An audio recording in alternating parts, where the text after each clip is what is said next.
I did. That's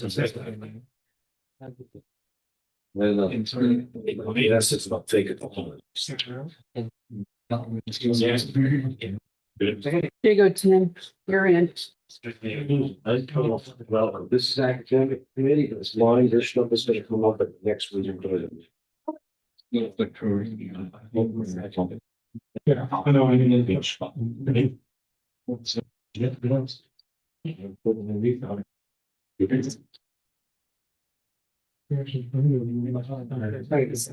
I heard your, paramedic was lawful next year. I don't see there's something. Somebody from your program said, you know, that there's a room. I can't say something myself. Sure. Check out your thing. Oh, maybe to help program Facebook page. Yeah. And he said that they'll. Yes. But it really is saying that. Not sure. So. This all these. Oh, you don't see this much. Oh, no, it's very good. Also, you know. I think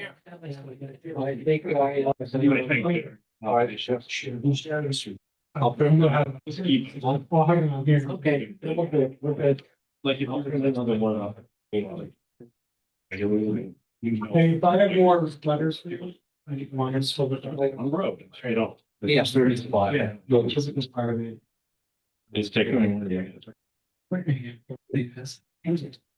Usually going to the business. No, I don't think that they're over the line. Yeah. Oh, well, I expect to. I know, I'm yes. Nice to meet you. Like Peru. Yeah. Oh, well, that was like my first. Your first shift to that. Yeah, between right. I was like,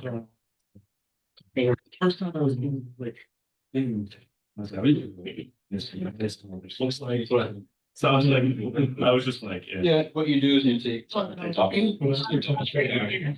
Yes, yeah, we're typically back. I'm better. It's usually. Nice. Excellent. What you got? What did you do for a couple of days? Oh, yeah. How broke is you? Yes. I'm doing the computer.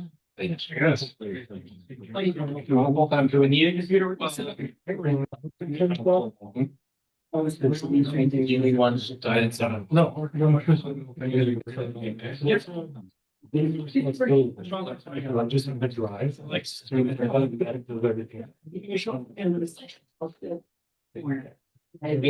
like 70%. Yeah.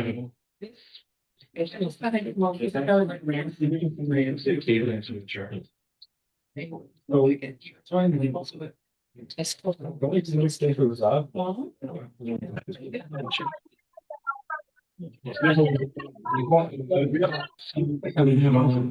All right, guys, why don't we go to. Be back in the summer falls, it looks like it's gonna be very pleasant as well. We have a motion to accept the last. I'll make that motion. Seconded, all in favor? Second, anybody against? That passes. Who was the second? Me. All right. New business, any old business over there? Anybody wants to bring up? Probably old business should fit into actually what work we. But if you want to end up mentioning absence. We are scheduled to restart our meetings as we kind of took the summer off on the 15th at 12. Carol, I will get that invite out to you. I realized afterwards I didn't get it to you. Okay, the 15th is The Monday, yeah. Well, basically 2 weeks essentially. All right, any other old business anybody wants to bring up? And you guys out there? That's also kind of the happening, but That's why we had to schedule it for 2 hours. much. Okay. Okay, anybody on the Zoom that has any old business to bring up? Okay, quick. Protocol exam. I probably should have asked Alex first, but Alex, would you like to volunteer the protocol exam that you updated? Sure. We were putting something online and we had asked if there was a protocol exam.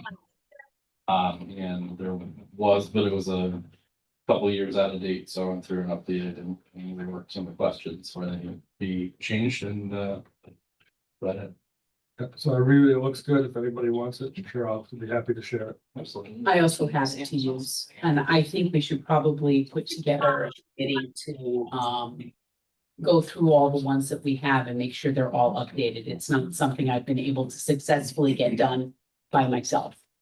So I think probably a committee of people who would want to work on that. We tried once, we had one meeting, and the second meeting I was ill, and then it just kind of petered out. If you give a call down to Westchester, Eric Larson in Westchester was also looking for protocol questions and potential exam stuff. So he would be a really good contact for you down there. I'm sure Alex will be happy to show. Yes. Yeah, here it is. Okay. I gave him what he stepped off on. Yes, he volunteers to be on that committee. John was in the original trying to work on I it. can still do that. The audio is horrific. Yeah. The acoustics and wherever they are, it's terrible. It's fine. Rich, you're on. Not muted there. He is now. Now you be careful, next Beth will throw you off. She won't throw you off, she'll just mute you. All right, so first responders, nine jail, just for information. There was some question about having first responders be able to use iGel. An interesting fact is, turns out the health department doesn't actually regulate first responders. No. BLSFR, Yeah, PLS. right? So EMTs, but not certified first responders, Right, right? So it's basic life support first response organization. exactly. Now, there was a first responders who are not the EMTs. Can't do it. Can't do it because they're not regulated yet. They're not regulated by the health department. Well, no, they were not approved in terms of the change in the scope. The change in the scope only impacts EMTs. Right. But they were asking to be able to do that. That was what came up. Well, it came up at a, ELS transporting versus non-transporting. That's what our council. okay, Our council or non-trans, basically transporting. So look back and see it straight up. Yes, and it's just a name, so they're welcoming you. Oh. okay. Let's leave that. So, So what was the decision? I'm sorry. The department of health's working on it. Yeah, they're working on trying to decide who's actually. Non-transporting BLS can do, elements. SGAs, that's all. So right now they can't, though. Alright, hang on. Did everyone see the email that came out on July 3rd from Gina Wierzbowski, an update on the use of supraglottic airways interim guidance? Basically said, it's on hold until we have a policy. And we still don't have a policy. I keep agitating. Anybody have any questions on that? No, And that's, a lot of confusion. that's right. Okay. Fine, cool. Okay. All right, Zyprexa, anybody having trouble with Zyprexa? my understanding, at least from you folks, it's been pretty expensive and difficult to get. Not the orals, but the IM. Anybody have any difficulty? Anybody out there in the field? Okay, we're really moving along here. Well, we're gonna talk about the board group. We already talked about the IGL advisory, so let's go through regional training courses.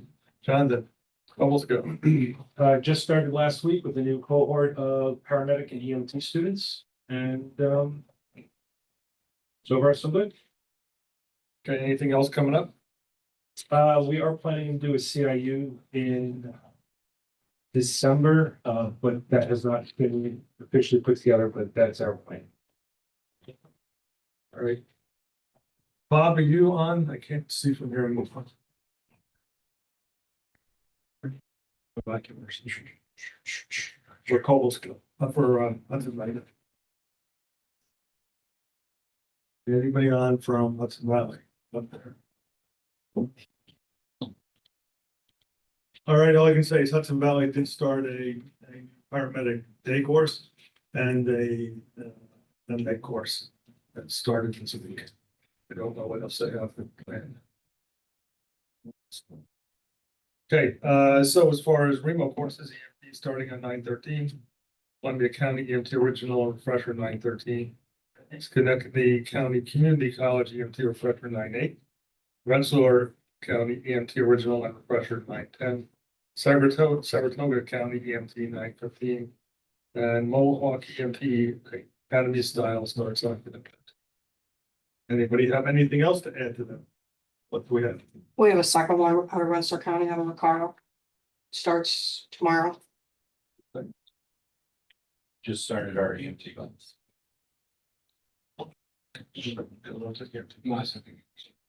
Anything else? All right, any items from the floor? You guys at home are missing the cookies. Exactly. She said she'd be happy to have DoorDash bring it to you. All right. Anything else you want to bring up? From an operations perspective, protocol changed. Dosing of TXA is no longer 1 gram, it's 2 grams. But the other thing that came up as we were talking about it at CI is that there are patients who aren't getting TXA. We wonder whether or not every agency in the region is carrying. I think it would be a reasonable thing at this point, given its cost, to make it a regionally required medication. Thoughts? Required is carrying it. Is that reasonable? Seems reasonable. Why not? Yeah. I think it's reasonable. I think it's something that there's probably also some education that needs to go along with it again, because it's, I think, in a lot of times an afterthought if they can use it or not. So I do think education at the agency levels is probably going to need to be done for everybody. It's just like, And both regions. Agree. oh, yeah. Both regions. Let's be clear. Is there also I know Art's pretty good about giving follow-up and critiques from the trauma department. Is there a better way of giving feedback to the agencies of like a patient that may have qualified for it and we can consider it as somewhere we can kind of build on that?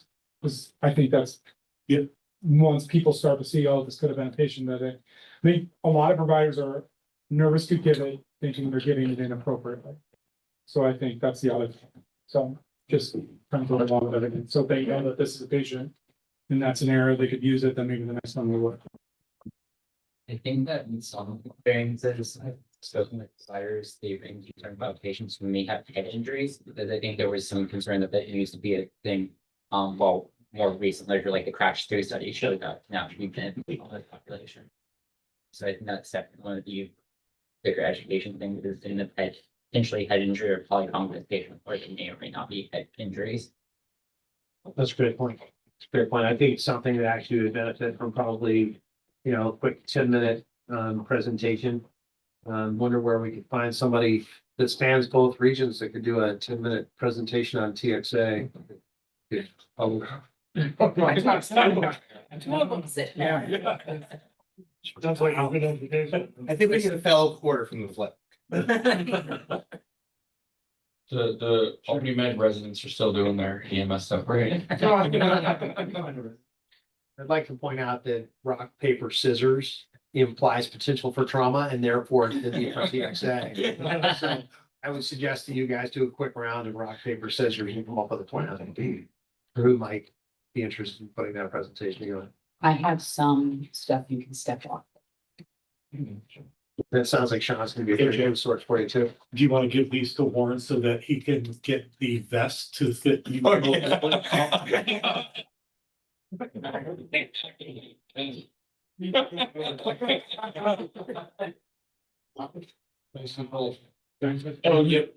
Well, I gotta go fit, but then the flaps couldn't. Slap it up. So you guys decide if you're going to. They'll work it out. The fellow mafia will work it out. Oh, yeah, I'm sure you can work some resident to do it. Yeah. Yeah. Okay, great. Excellent. So we'll have a good educational presentation on PXA. All right, anything else anybody wants to bring up? At this point. All right, we have motion. I do have one question. question. Oh, there we go. Go ahead. Sorry. I'm not sure if it's for Doc Daly or who, but I do recall the last Remsco meeting, there was a discussion relative to the mental health law changes that were going to take place at the beginning of August. And at the time, there was no guidance from the state from an EMS perspective, nor DCJS from a law enforcement perspective. And I was just curious if there was any movement on that. Slowly nodding his head, no. Nothing that I've seen, Steve. Can we bring that up next Gotcha. week? Sure. Yeah, why not? Bring it up on their own business. Perfectly poised. Anything else before we close? All right, the next meeting will be not in October, but would be November. October, December. Right. October, December. Sorry about This this. is the other one. This is one as well. So it won't be a meeting in November. All right, guys. We'll have a motion to close the meeting. Okay. And then. Second. Okay, anybody against? Okay. It's all yours. So. Moving on to, Remac. Can I get a motion to approve the minutes from two?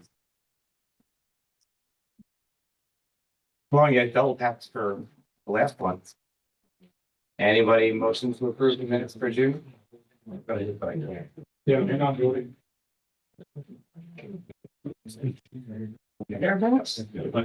Always. And can we have a moment of silence for calendar?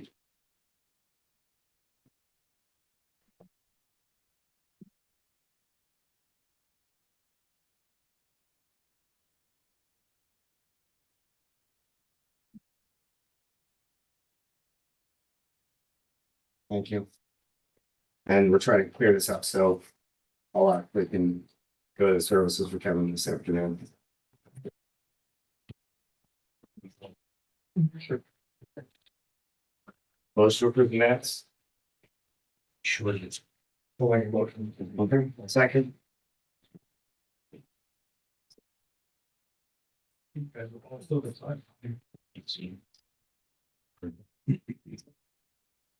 Look like Alex. Yeah. Okay, correspondence. Sorry if I go up and talk in 2 weeks. Mataka Sarger, certification suspended for 3 years, 6/17. Civil penalty of 2,000, violation of part 800. Evan Torres, certification suspended for 3 years, effective 6/17. Civil penalty 2,000 for violations of part 800. Stephen Tanner, Warwick, New York, surrender certification effective 6/20 for violation of part 800. Benson, volunteer ambulance from Brooklyn, New York. H2 had their agency certification revoked effective 7/16 for violation of 800. Additional correspondence, new medical director for St. Peter's is Sydney DeAngelis, replacing Chris Kuzda. And Brian Nelson, I think is temporary, interim at Ellis. It's something like that.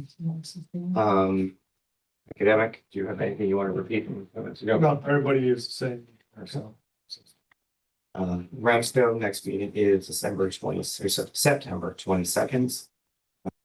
CMAC. next Tuesday and Wednesday. You are?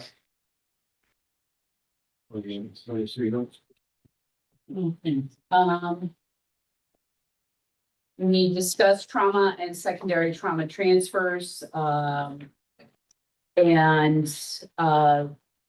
the biggest thing that keeps coming up repeatedly is, that head injuries are not in trauma centers as a primary destination. Stamp from St. Pete seems to be noticing a trend, and Art is seeing it at the Met as well. The other item that he noticed, that there was an uptake in e-bikes or e-scooter injuries. And we are trying to find out if we have the ability to tease those out and document them as e-vehicles in EMS chart, Zoll, Image Trend, some of the vendors. And our EMS providers recognizing that that's that type of vehicle. Art then reviewed some care issues. He said there are some care issues, but there are more documentation issues than there are care issues. And that he works to get items out to the agencies, CC to their medical directors, but very few agencies close the loop and get back to him when he does ask for information. We reviewed TXA use, looked at trauma denominators to see if the report I'm pulling comes anywhere close to what the Med is pulling for trauma, and we will work at coordinating our criteria so that we're pulling, seeing if we're pulling the same stuff. We've noted that we've gotten sodium bicarb use in cardiac arrest down fairly well. And we're going to add looking at tourniquet placement as part of our trauma reviews. And that's all I've got. Awesome. The one thing that I have is that when you're working the issues and education about tourniquets, conversions, and that's going to be the key to how we take care of our patients as we see more tourniquets being applied. Give our paramedics an opportunity to reconsider whether or not that's appropriate and a pathway to removal.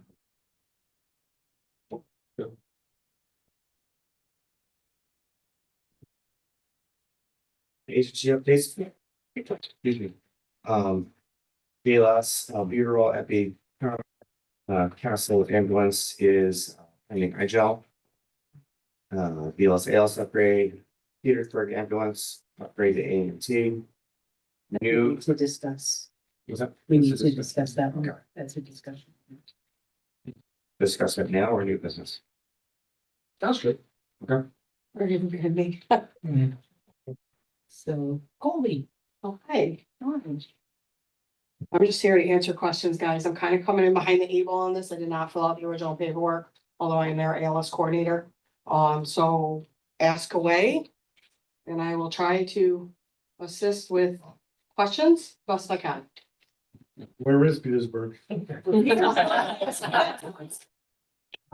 You cannot get there from here without GPS. With GPS. So for those of you that don't know, my name is Susan Landry. I live in the town of Huzik in the Route 22 corridor. So if you look at Rensselaer County, you have the Route 22 corridor and then you have everybody else. And so we are in a very rural hollow that sits on 22 and Route 2. If you go 2 miles east, you're in Massachusetts. If you go 2 miles north and 1 mile east, you're in Vermont. So that kind of gives you a preference as to where we are. Probably 50% of our calls do not come into the state of New York. They go either to Berkshire Medical Center in Pittsfield, which is Massachusetts, or the SBMC in Vermont. So we're kind of a little bit of an anomaly. So when you guys are operating, you're going to be operating under New York State protocols, even though you're. We are going to be operating under New York State protocols. Yep. How many AMTs do you guys have? So we have currently right now three AMTs, myself included, and one more due to graduate, hopefully in January. And those providers, not counting myself, take 96% of our calls already. So those same providers are still going to be taking 96% of our calls just at an AMT level. That was gonna be my only question is how are you gonna cover it, but. It's in there. It's the same, and that's the whole thing, guys. It's the same providers. Yeah. We did not bring in new ALS providers. We upgraded the providers that we had, wanted to go back to school and increase levels. And we thought that was phenomenal. And we are looking at that in all of the agencies in the 22 corridor. So to give you a little bite of what we run into in Petersburg specifically, they had a call the other night, and as documented in the PCR, ALS at a paramedic level was 52 minutes. We don't get them. So it's by the time we get ALS, you are sitting 2 blocks from Samaritan Hospital in Troy. And that is a waste of resources because in 2 minutes, we can be to a doctor versus stopping. The medic gets on, they do all of their stuff. We sit on scene 2 blocks from the hospital for another 20 minutes. We should just drive to the hospital. So what else? Keep it rolling. Can you comment a little bit on the experience level of the providers that you have? Yeah, so I've been a paramedic actively riding high call volume agencies for 10 years. Don't give away my age. One of our AEMTs has been a nurse, actively providing care for close to 40 years. She's also too, our AEMTs are not just riding in Petersburg. So we have a low call volume. They are riding in other agencies in order to up their call volume and experience.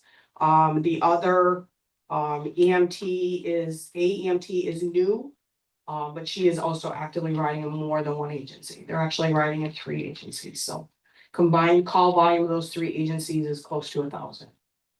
And are those other agencies operating at an ALS level, or is she operating as an EMT at those agencies? Say that again. Is she operating at the AEMT or as an EMT? They are both operating at an AEMT level right now.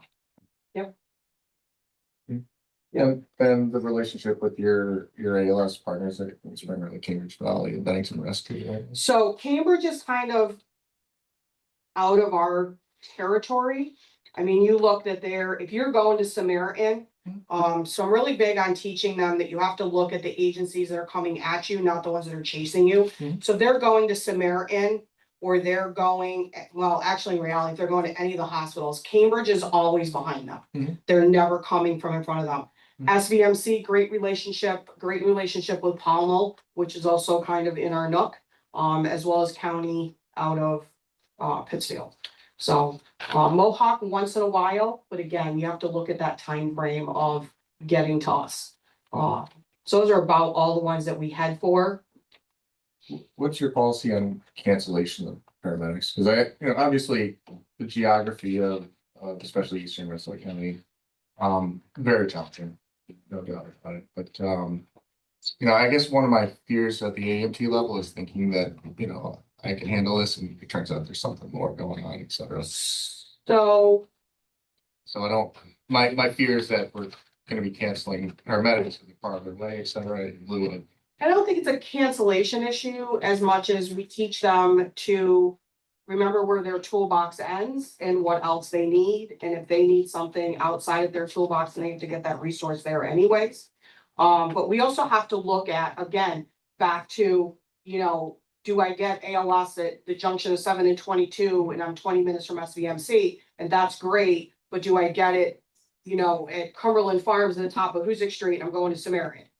And so they have to not sit on scene, which is a big issue of me, to wait for the resources. So I need those resources coming at you. So policy wise, I think it's more of an education thing than it is, because the policy can't account for every possible entity. Does that make sense? It does. I mean, I guess from my perspective in Rensselaer County, I've had problems with a number of agencies that primarily at the EMT level, because that's most of them, not necessarily with Petersburg, but that the EMT, it's originally, a high level call, or maybe it's a low level call. They get on scene and then they cancel the paramedic, and then 10 minutes later they're restarting the paramedic, and it becomes an issue. It does, it does. Or they get to the hospital and they really need to go somewhere else because they never actually got the EKG that they needed to begin with. And it's still an education issue. If you look at, and I'm only gonna take my agency in particular. When I started working with them, it'll be almost 3 years now. These guys, when you say BLS, we were more CFR. Mhm. Like, they didn't have CPAP on their ambulances. They still had activated charcoal in the cupboard. They didn't have any of the capabilities that just a BLS agency should have. 2 years later, you know, we have CPAP, we have 12 lead acquisition capabilities, they have a monitor, they have the iGel program. We've updated all of their meds to do the max. And so adding in now what an AEMT level does, still doesn't do away with those needs to having a paramedic.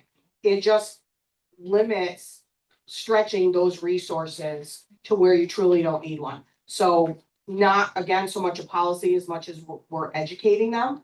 And I think I educate it based on like what I would want to do for my patient as a paramedic versus like coming at it from an AEMT standpoint, because they don't write as an AEMT. And so we just constantly re-educate. Okay. Does that make sense? It does. I mean, I guess I'm not opposed to AEMTs. I just want to make sure that it is providing high quality care, not interfering with getting higher level care if you need it at the paramedic level, etc. And that there is, I think there's going to need to be a lot of oversight because it's a relatively small system with low call volume and the inexperience. My concern is that inexperience is really what becomes challenging sometimes for providers in this sort of situation. It does, but you also have to know that they need to get experience, and the only way they can do that is to run. Mhm. And still, ultimately, at the end of the day, if it's a BLS crew, you still could have an experience. Mhm. If it's a paramedic crew, you could still have an experience. And so I think because they've all chosen to ride in more than one agency, they have taken the initiative to increase their chance of having experience without us having to do it for them. And who's the medical director? So our medical director is James Carroll. He is an SVMC doc. He runs out of Twin Rivers in Hoosick Falls. He has been our medical director for 40 years. Doc or? He is not currently an ER doc, and I apologize because I know that we were asked to get him a resume. Again, coming in behind this, we didn't have time to acquire that. He is actively in our agency as far as like, we have questions, we send things to him, like we discussed with him. So when we went through this process, they actually sat down with him. It wasn't a, hey, doc, here, sign this. It was, hey, this is what we want to do. A, do you want to continue to be our medical director? Do you understand what we're asking? And are you going to be there to assist me to make sure that we have that oversight? And he gave us a time frame of 5 years that he would like to continue to be our medical director. And we continue to educate him on what we're doing as well. And then in that 5 years, we'll start to look at like what the next step for us is as far as medical direction is What concerned. about participation here? So again, I'm assuming from Beth's email that he is an unknown here. It's just, that's the medical director that they've had, and he is a local medical director for us. We have a couple of medical directors that we've had out of SVMC over the years. Till recently, Cambridge's medical director was an SVMC doc, Dr. Vinsel. So I get the leeriness on him. He is an active part of our world. I would take it a little differently. I don't think we're leery about the fact that he's an STMC doc. A lot of good people in Vermont. There is. We like Vermont as a matter. But my concern actually is a medical director who's been engaged with you for 40 years, which I think is great. But you talked about coming on board at the agency and you still had activated charcoal in the cabinet. That was purchased on his license. It was, So- and that was, I think, people's unwillingness to change. And those people are, so, Have moved on. yes, thank you for that, because I wasn't really sure how to say that. No, the reality is that agencies change over time. Yes. Right? Agencies change over time, things change over time. But in order for somebody to really get engaged in looking at what sort of resources a community needs what sort of resources the providers need. They need to be actively involved as part of what's going on. And we, as a Remac, have always liked to have the docs here, be a part of what's going on, recognize the things that are happening in our region, learn what's happening across the state, get some insight about what's happening in other parts of the country. And bring all of that information to their medical directing activities in Petersburg.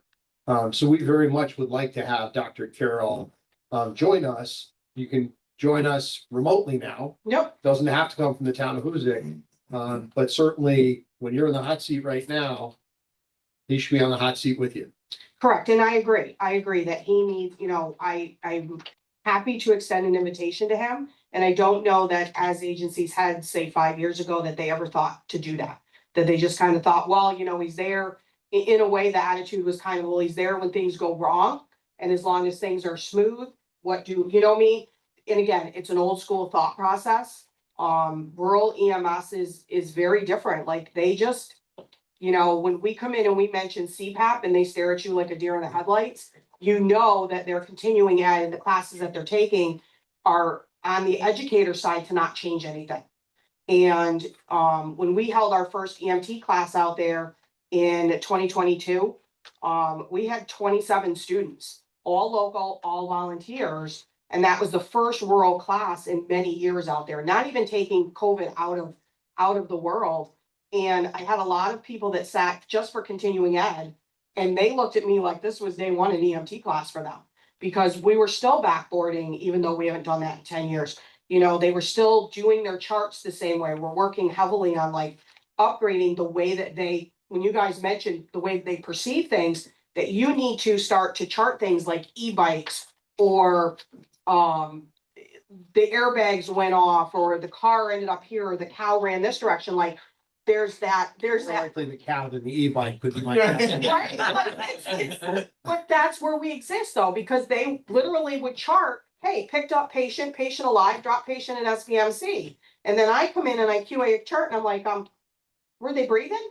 Because they're nowhere in the chart does it say your patient had good respirations or all of that. And so even at an AEMT level, I'm now teaching them where things go and how to appropriately document simple things just as a med administration, which the AEMT class didn't do. So it's still growing for us. It's just where we are in the 22 corridor. I believe that this is the next logical step for these agencies. They're still all volunteer. The closest paid staff members in town of Hoosick, other than take away Vermont and Massachusetts, your next probably closest paid, Troy Fire, West Sand Lake. I'm trying to think of who surrounds us out there, right? So these guys are volunteers, and they put in a lot of hours both on the education side and on the ambulance side.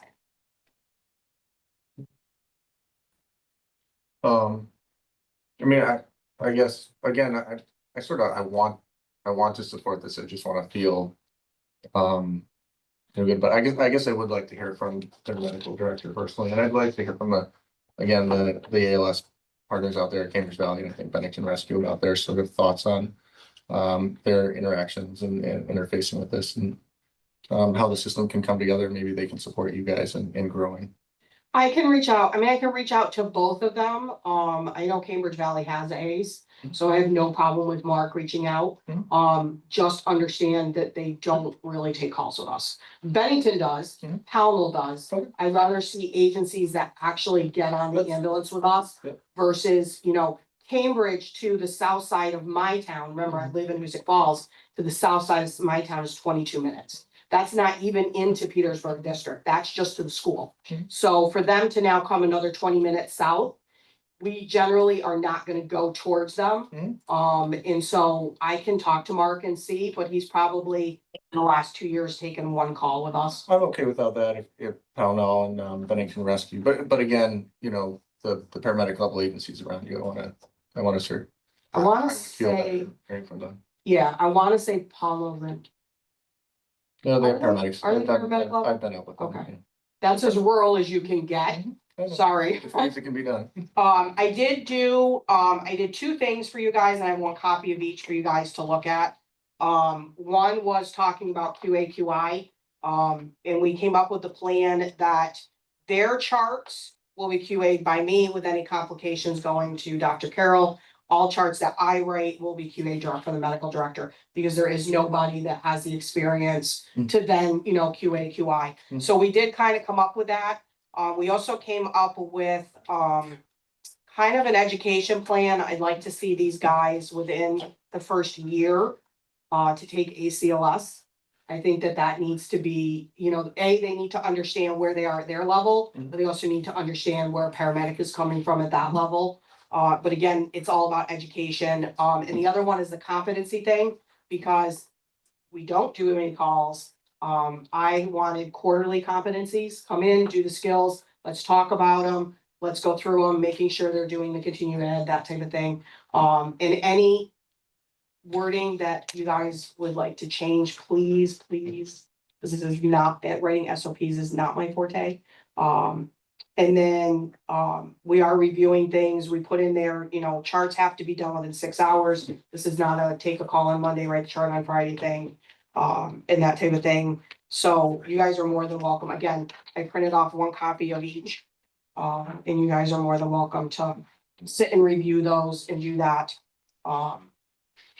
Does Rensselaer County currently have the EMT level agencies? Yes. I think something that I would point out would be, writing policies and procedures isn't anybody's forte. Modifying other people's policies and procedures. To suit you makes a lot more sense.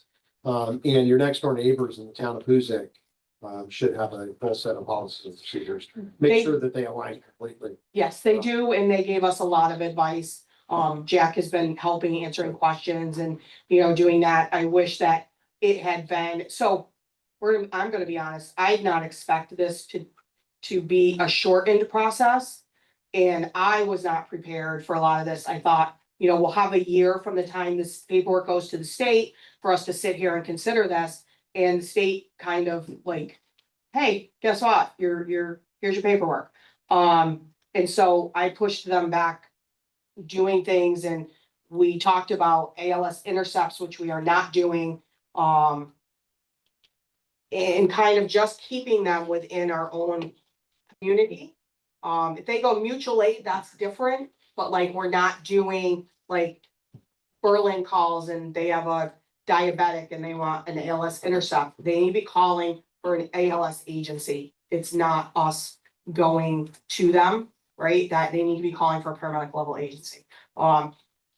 Because again, if they think they have an AEMT en route and that EMT isn't educated enough to make a decision on what they truly want, will they then cancel another ambulance? But they need to be looking at just an extension and keep going up to the max.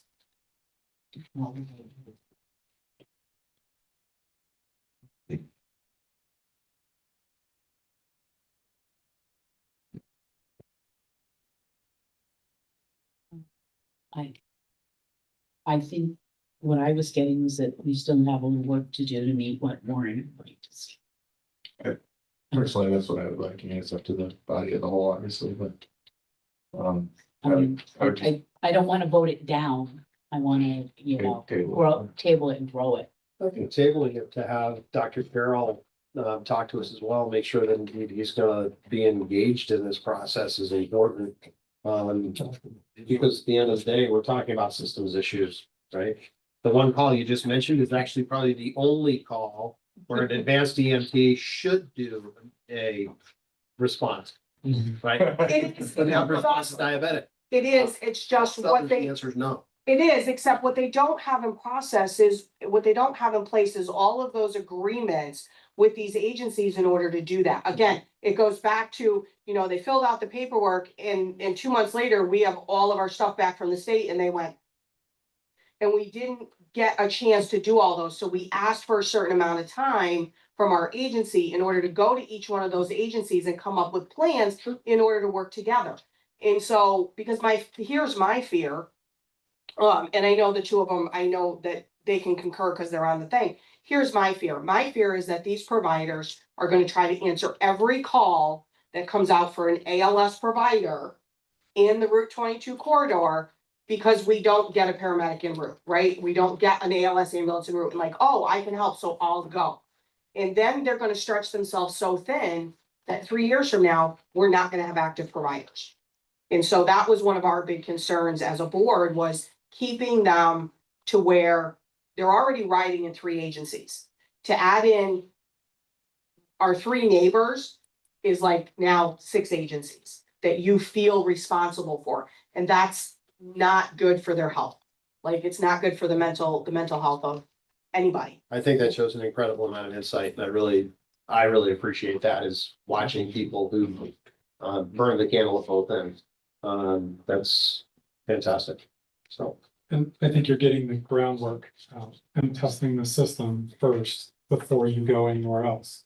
So you have a lower call volume, you're working out the kinks with a smaller group of people and figuring out what you're gonna do, already agreeing to do mutual aid and everything else. I understand where you're saying that you don't wanna do the diabetic call, because honestly, you're still trying to figure out what calls you should go to. Yep. And when you need a paramedic first, when can you do it at the AMT level? I think it's actually a reasonable thing in a situation that you're in. Personally. I guess the important question that comes to mind for me is, do you want to come back to us in October? Or would it be better for you to come back to us in December? What timeframe is gonna work best for you? I think October, to at least for you guys to meet Dr. Carroll. We'll see if we can get him on, probably more virtual than not. But go ahead and meet him, answer the questions that he has, because don't forget, as much as you have questions for him, I know that he probably has questions. And so this gives him an opportunity to meet you guys and to answer those questions, and then see where we stand with the rest of the groundwork. For the majority of the groundwork, it really just means getting everybody in one room. And so that's kind of the easy part, barring my EMT class starts tomorrow. But I think that's the easy part, because the agencies that surround us, they're looking at us as that first step, because that's where they want to be, say, a year or 18 months from now. And so, we're still working on an A class and getting the ability to have those and moving forward, because we are so out of touch with everybody else. And I'm not, please understand, I'm not downsizing the other side, the city side of the mountain. It's just, you can't get from there to where we are. And it's insane. Even in Hoosick, we struggle. Yes, we're lucky that we have Cambridge to our north. But again, if those guys are going to Bennington, they need to have Bennington coming at them and educating those providers to use those resources.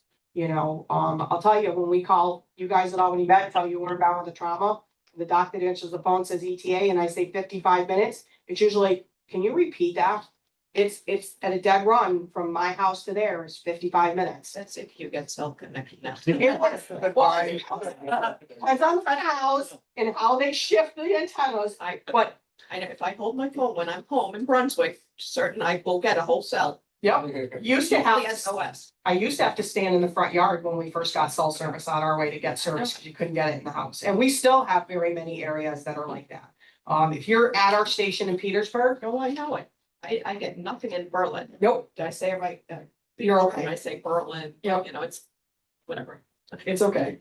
It's all right. But you're right though. And so I get nothing. that also changes bringing those resources to us, because we can't get out. Okay, we just send up some flares. True fact, or we send a camera, but, so I would be more than welcome to do round 2 in October. And then worst case is we still don't have it completed, and then we look at this. Yeah, we can always push it back. Yeah, and that type of thing. And stuff, because, I'm an educator first. I will tell you, I don't take a lot of the calls. It's not really my forte with Petersburg, but I will come out if I'm home. Which is rare, so. I'm speaking of it here, but I think that a lot of it will come down to communication, especially with county and what services you already will offer.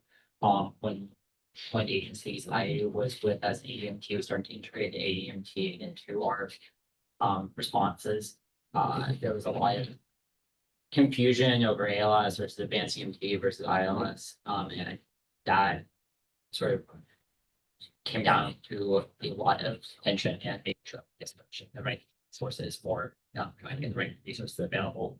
So I think some of it will also come down to integrating with like county dispatch and whatnot. Absolutely, absolutely. I have the advantage, I ride in Washington County.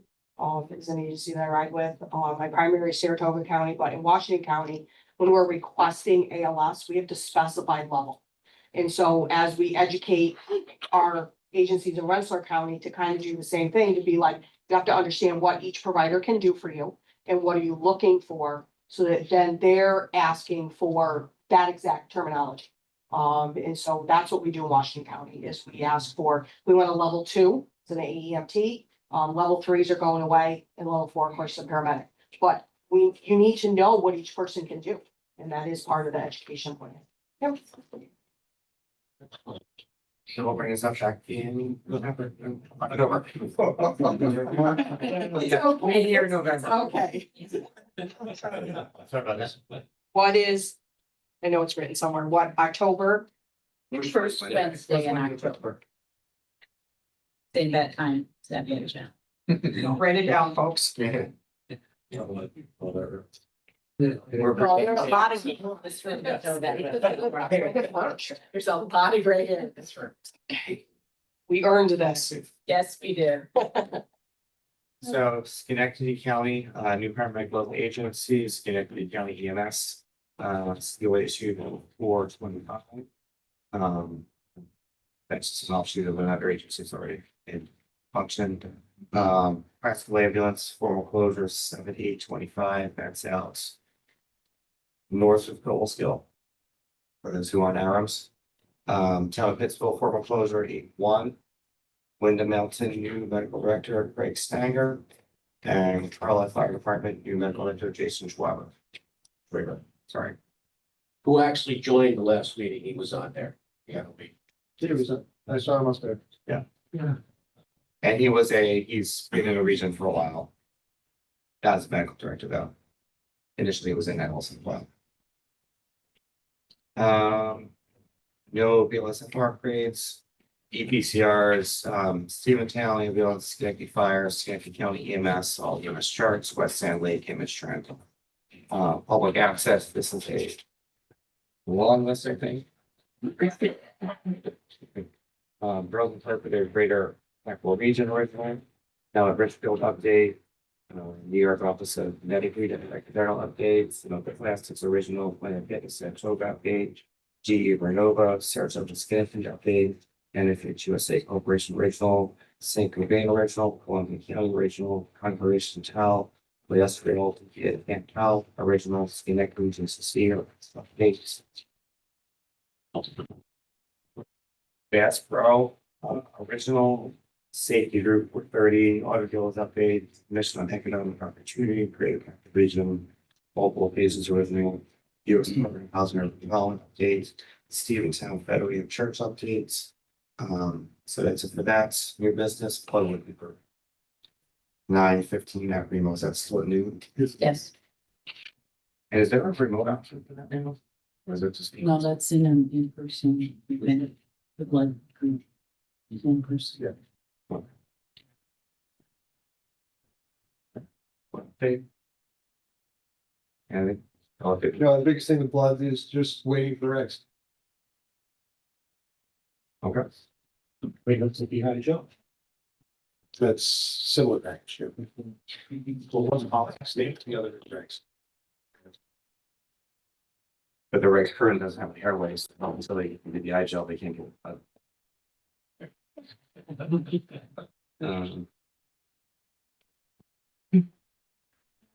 And picturing that I'm a Bill song. Sorry. Nurses Committee meets 9/11. Anything from nurses committee? No. Yeah. We've asked for agenda items, nothing's coming yet. AMTs is ALS. We really started that conversation already. What is ALS? If somebody's asking for ALS, it really means paramedical service. It doesn't mean an advanced EMT. Tracking conversion, we already discussed this. ARQ3, Funny. So, we've been using the AirQ3, we switched from the Agile. Roughly about 2 years ago, we found this device, it was kind of recommended to us, we did some research on it. There were places out of Texas that were using it. Like very successfully, to the point of, I spoke to their chief and he said it's the one thing he's ever put, he was fire department. He's ever put on his trucks that no one complained about. So, and they had very good success rates, so we looked at it with Dr. Doinel. And we actually overall like the device, we've had a lot more success with it. Originally, our providers were pushed back a little bit, but even after they used it, they found it to be a much easier device. So that's kind of become our primary, secondary airway across the board. And what we would like to do is obviously pending the advisories and the statements from the state for BLS level superglottic, we'd like to just make it an acceptable device for our people to use. So kind of our thought is in a cardiac arrest, we could allow our BLS providers to place one, and then ultimately, while the medic is, getting an IV, getting access, doing everything else, it kind of frees them up. And then ultimately, if we get ROSC or we go to a prolonged downtime, we could ultimately intubate if needed. It is a great device. We tried it. We've always tried devices in the past that said you could intubate through it, and it never works. And we've used it pretty much every time we try, we get it on the first shot with it. So we went back and looked at the numbers of times we've used it, all of which were successful, versus we had used a couple iGels that had some failures. So for us, we just think it's just a great device overall, and we'd like to have that approval. The other thing that's a selling point for us is that we carry one Tom's tool, uses it for every device. It's simple, it's easy, no real questions on securing, and all our providers are quite comfortable with that as for repetition. So, anything else I'm missing? Other sound point is it's cheaper than the other. That was the other way. Yeah, so actually, cost wise, it's a slightly cheaper. did you have to bring one for these? We did. We brought an airway mannequin. We brought one for you guys to look at. Their size very similar. It's all weight based. It's all same kind of thing. So really overall, it's pretty similar. This is basically approaching.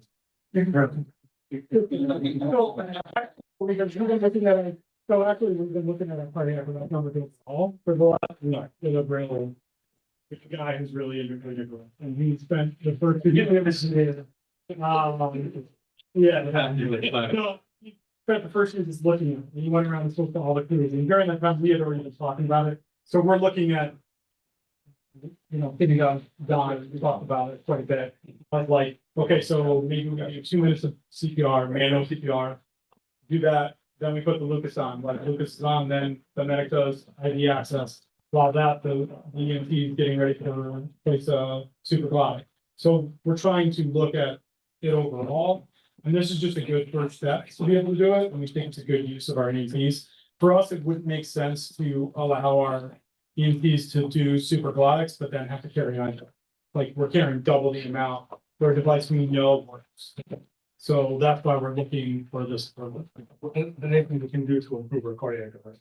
That's actually our overall goal. Yeah. Any commonality in what one of it and failed. So one was they were a hypothermic patient, so they wouldn't see them. The other, the medic actually said it was anatomy, but honestly, it probably could have been just positioning and getting it to sit right for the seal to have it hold it in place. Where this device, once it's in and you put the Thomas holder in place, it doesn't move. It doesn't need to be, like with the iGel, you kind of have to make sure you get it in at the right angle and have it going down at a negative angle. This you just put in and it sits flat and it's good to go. There's no adjusting within it. And you notice the cuff is a little more pliable, whereas the iGel is more firm. where you get that kind of resistance as you insert it. This doesn't seem to have that issue. It's more like a pre-inflated LMA. Yeah. So yeah, it's self-inflating. So it takes some of the air that you're bagging and use it to inflate the cliff as you use the device. The other thing, you can also suction as well as place a. It used to come as a kit too, with a suction cap with it, and we used to send it, we carry those already, we have bits and we just do this. Have you haven't had any failures, you said, right? Have you had any problems with it whatsoever? No. No. Okay. And honestly, like I said, when we put it out, some of our best providers like, this is junk, we don't want to use it. And then they went and used it. And they were like, this is a lot easier. We really like this because it's just getting used to something that's different, right? So we kind of felt the same way because, you know, you get sales pitches from people and you're like, why am I going with this? But actually, it's one of those devices that just made sense. Truthfully, I was one of those people. I thought we had a device that worked fine in the eye gel. And I was like, we're just doing this because it's cheaper. But after using it, it's a pretty cool device and it's easy. Can I ask a quick, I'm not allowed to have an opinion until you vote on me in the next. Sure, so depends on what your opinion is, we can move that on. So, Because might affect. Which air cue are you specifically hoping to use? Because there's several different. The RQ3. The AirQ SP3G is the one. The SP3G. Yeah, that's the one we Yep, use. that's the one that's in your hand right there. Okay, got it. And then I think the broader question for the remote region is why don't we just approve things other than an iPhone? Because this could be an issue with other brands too, right? We can't. We can't just like, yeah. Yes. Okay, right, because the question here is allowing EMTs to use, Yeah, right? because we're gonna use it no matter what. Right, yeah. Okay, fair enough. Right. No offense. So The pilot program that the state ran was for We changed. Well, so they studied eye gels, but it was for supraglottic airways. Right. Gel supraglottic airways. Right, so the state can't just say you have to use this one brand, so Right. you're opening it up to all supraglothic airway Right, devices. so shouldn't be. The protocol reads supraglottic airway placement in cardiac arrest patients as regionally approved. That's So what is it's it- As a region, shouldn't we approve all letter airway? To be honest, Approve copy tubes. Sure. Originally, what EOAs? can we just follow the state? It probably should be with medical director approval. They've equipped and trained, And Yeah. equipped. Yes. right, wording. That's all. You passed your test. Thanks. The problem is right now, we're still waiting for a policy statement. Don't get me started. So we cannot expand what currently exists for the iGel project until we have the policy statement that allows us to then regionally approve supraglottic devices that could be used. One of the things that we had asked for along the way was that devices not be selected at the You agency. pop the colors thing right up top. Pop that off, Yeah. pop the top off. But then when you pull it out, you end up with half of it still in here and you've got nothing on the whole here. No, it's fine. It's fine. Yeah, So it's, Oh, the cuff just holds it in place. Yeah. Hopefully. no, it does. Not hopefully. Okay, back to you. It's always fun watching doctors not understand how to use the device. And paramedics all say it's easy. I'm just dating myself compared to innovating LNA, which have a special tube and the ram around to get the rest of the way. Right. Right, but the other thing is like, once we put it in and once we intubate, that's it. Their video does say you can leave the tube in and take the eye gel out. Oh, you sleep for me to figure out what you want.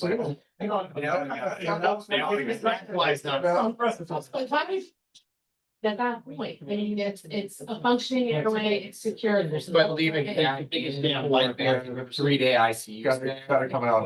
Yeah, the ICU doc's gonna have a seizure. But for you, and not you, it's gonna be the respiratory therapist. The respiratory therapist to do an exchange at that point is much easier than us trying to do an exchange in the background. Oh, yeah, understood. You're just gonna have to talk through it. Yeah, I've never seen it. Yeah, Yeah, or, they've called us. like the eye. But your process is drop the tube, leave this in place and move on. Got it.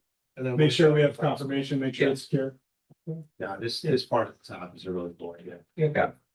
And as pointed out by Beth, there's a little ramp that. Yeah, it ends up looking like this. That pushes the tube. I was feeling- That's probably what works. How many times have you guys integrated through it?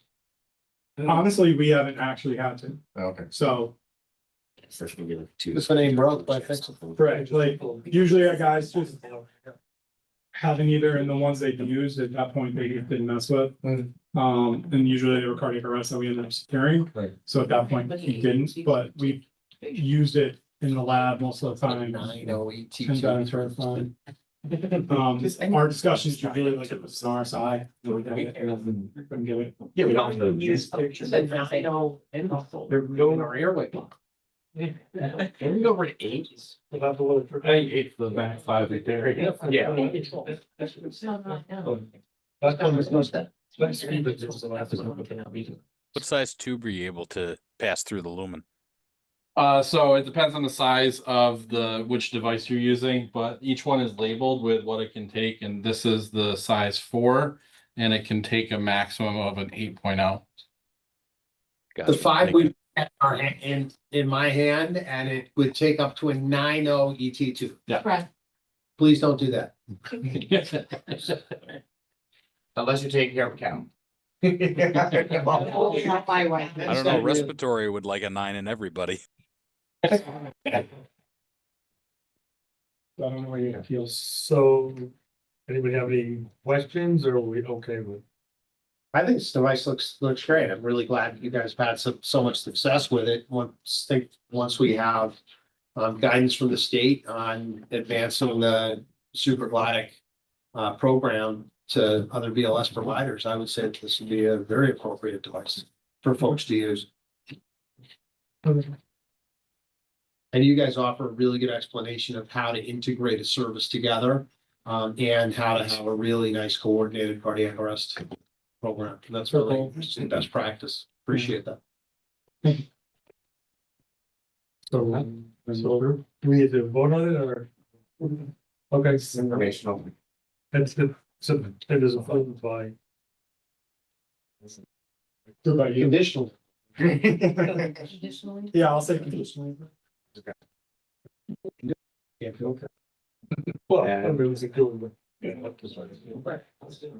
can do it for 2 years. And now we're left with voting on Vajaraki and Go. So we do have an at-large seat.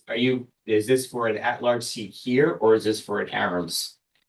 I guess it'd be for errors.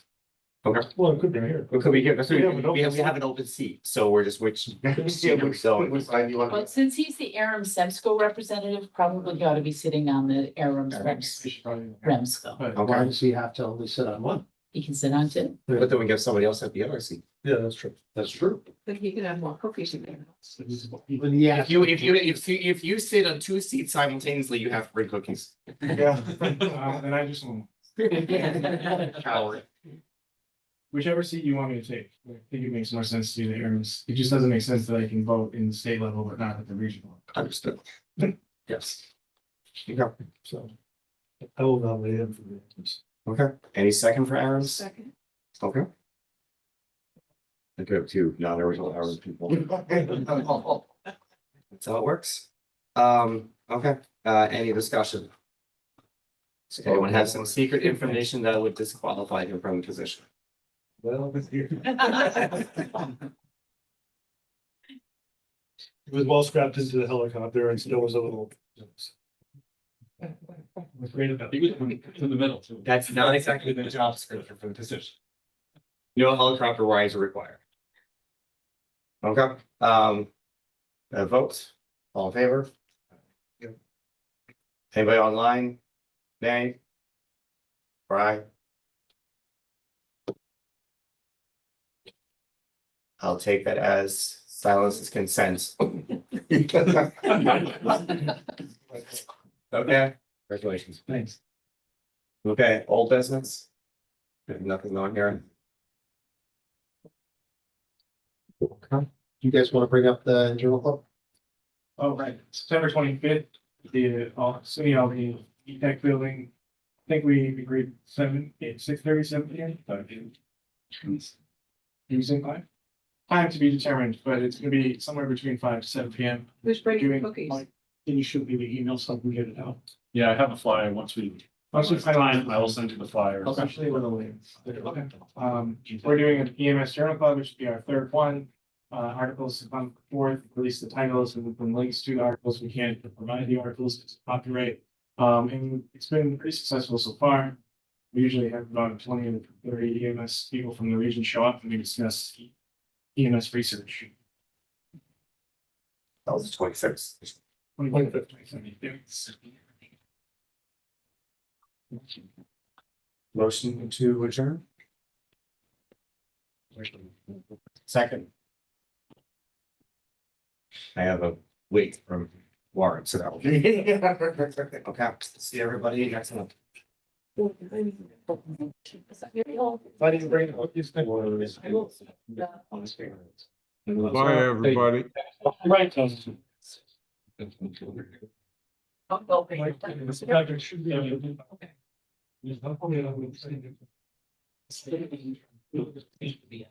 like a really good. Yeah.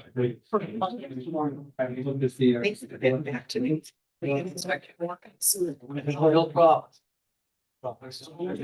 Yes, we are. Yeah, it's a lot. Sorry. Was that? First thing that was.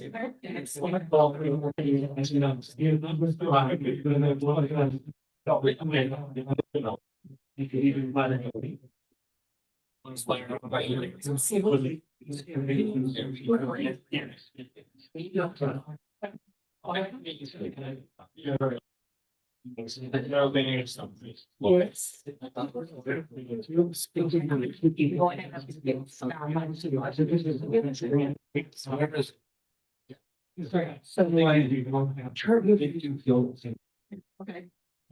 There we go. I want to end the recording, but it's not recording. Okay. Beautiful. Yes, again.